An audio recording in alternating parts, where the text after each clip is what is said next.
අද මම කියලා දෙනවා බිරියානි මසාලා නැතුව හරිම රසට චිකන් බිරියානි එකක් හදන හැටි. ඉතින් මේක කන්න අමුතුවෙන් දේවල් හදන්න ඕනේ නෑ. මේක හදන්න ලොකු දේවල් ඕනෙත් නෑ. ඔයාලා මේක හදලා බලන්න ඕන බිරියානි රෙසිපියක්. මම මෙහෙමයි මේක හැදුවේ. මුලින්ම අපි මස් ටික තමයි සීසන් කරන්න ඕනේ. මම මෙතන මස් ග්‍රෑම් 200ක් වගේ අරන් තියෙනවා. මේ මස් ටික කෑලි කපලා තියෙන්නේ. දැන් මම මේ මස් ටික වෙන වෙන්න නැති වෙන්න ටිකක් ගැඹුරට තනින් තන කපා ගන්නවා. මේ විදිහට කපාගත්ත මස් ටික භාජනයකට දාගන්නවා. ඊට පස්සේ මම මේකට යෝගට් කප් දෙකක් එකතු කරා. මුදෝපු කිරි දාගන්නත් පුළුවන්. ඒත් යෝගට් වලින් එන්නේ වෙනම රසක්. මේ විදිහට හදනවා නම් යෝගට්ම ගන්න. ඊට පස්සේ මම මේකට 3-5 තේ හැඳි දෙකමාරක් එකතු කරා. කහ තේ හැඳි භාගයක් දාගත්තා. ඒ වගේම මස් කරි පවුඩර් තේ හැඳි 4ක් දාගත්තා. මිරිස් කුඩු තේ හැන්දක් දාගත්තා. රස අනුව ලුණු දාගත්තා. ඊට පස්සේ දෙහි ගෙඩියක යුෂ්‍ය එකතු කරා. එකතු කරලා හොඳට කලවම් කරන්න.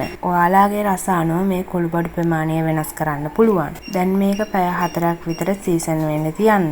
අඩුම පැය 2ක්වත් තියන්න. ඊට පස්සේ ඇතිලියක් ලිපේ තියලා ඒකට බටර් මේස් හැඳි 4ක් එකතු කරනවා. බටර් දිය වුණාම ඒකට එකතු කරනවා ටිකක් ලොකු කුරුඳු කෑල්ලක්, කරාඹු නැටි 4ක්, එනසල් ඇට 3ක්, ඒ වගේම ග්‍රේට් කරපු සුදු ලුණු ඉඟුරුයි එකතු කරනවා. එකතු කරලා සුවඳ එනකම් බැද ගන්න ඕන.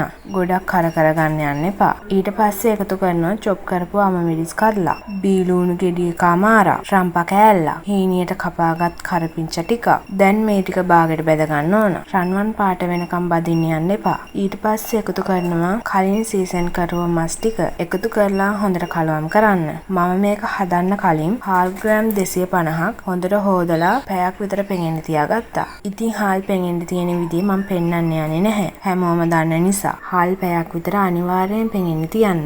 දැන් මේ චිකන් ටික හොඳට තෙලේ විනාඩි 5ක් වගේ උයා ගත්තා. ඊට පස්සේ මම මේකට වතුර එකතු කරනවා. එකතු කරලා වහලා මස් තැම්මෙනකන් උයා ගන්නවා. මස් ටික තැම්මුණයින් පස්සේ පෙඟෙන්න තිබ්බ හාල් ටික මේකට එකතු කරනවා. ඔයා බත් උයාගෙන දාන්න යන්න එපා. එතකොට මේ බිරියානි එක රස නැහැ. චිකන් වතුරේම බත් එක තැම්මුණාම හරිම රසයි. ඒ වගේම අපි මේ බත් එක 180ක් වගේ තමයි තඹ ගන්නෙ. දැන් අපි වහලා 180ක් වෙනකම් මේ බත් එක ගින්දර වැඩි කරලා උයා ගමු. ඔන්න දැන් අපේ බත් එක 180ක් තැම්බිලා. මම දැන් ගින්දර අඩුම කරනවා. ඊට පස්සේ මේකට දාගන්නවා බැදගත් බීලුණු ගෙඩිය කමාරක්. ඊට පස්සේ පොඩි බටර් කැටි ටිකක් තැනින් තැන තියෙනවා. මේ වෙලාවේ හරිම සුවඳයි. මේ විදිහට බටර් තියාගත්තාම ඒකට මාරම රසක් එනවා. දැන් මම මේක වහලා වතුර හිඳනකන් අඩුම ගින්දරේ උයා ගන්නවා. මට මේක උයා ගන්න විනාඩි 30ක් වගේ ගියා. ඔන්න දැන් අපේ චිකන් බිරියානි එක හදලා ඉවරයි. දැන් මේක අපිට කලවම් කරන්න පුළුවන්. හරිම සුවඳයි. කැමති නම් කොත්තමල්ලි කොළ දාගන්න පුළුවන්. ඒවා නැතත් රසයි. මම මේක කන්න තඹුපු බිත්තර දෙකකුත් මිරිස් කුඩුයි ලුණුයි දාලා බැදගත්තා.